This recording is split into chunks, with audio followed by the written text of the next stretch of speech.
3 points. Though the difference seems to have closed the gap slightly. Lazio and Roma remain third and fourth respectively. Gab, let's start with the end of that Inter game. Afterwards, Conte refused to talk to the media.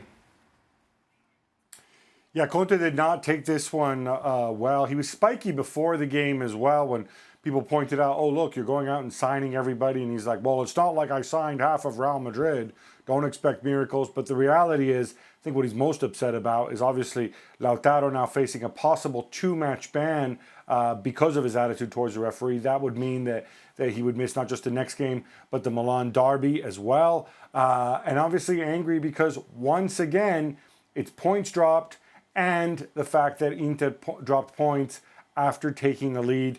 This is a team that, for whatever reason, in the last 20-25 minutes, tends to lose it. Yeah, what's going on, Gab? As you say, this is becoming a pattern, a worrying pattern.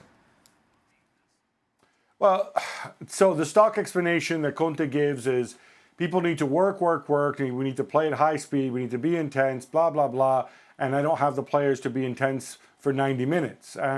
He's probably right on that front. We have seen a drop of intensity, and we've also seen situations, I think, in the past when, because of injuries, you have to play the same guys over and over again, and they're not exactly spring chickens, so they would take it down a notch, and they would pay for it late in games.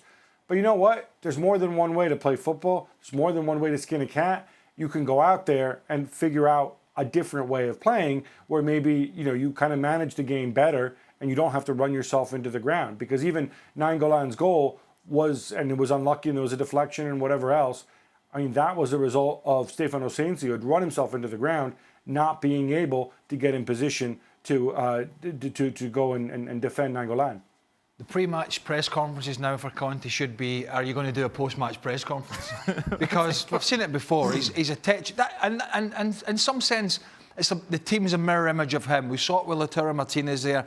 But he's punchy, the coach is punchy. That's the way they operate now. They're going to have to curtail that a bit if they want to go all the way, because you can't have people with bad discipline on a regular basis. The other reason he'd have been so frustrated was because at that point he was probably sure in his head that Juventus were going to pick up all 3 points in Naples, which they didn't. However, the recent form is a little worrying in terms of them going all the way, pushing Juventus right to the end. They cannot afford to keep dropping points because I don't think Juventus will continue to do it. But at the same time, you see that the team is a mirror image of Antonio Conte. I just find, and especially given his tetchiness, as Gab puts it, you're giving the players an excuse to be second best later on. Listen, I understand how you play and everything that goes into you dropping off in the last 20 or 25 minutes, but to Gab's point, you mentioned player signings, and all of a sudden, you kind of threw that as an excuse. We're really not that good.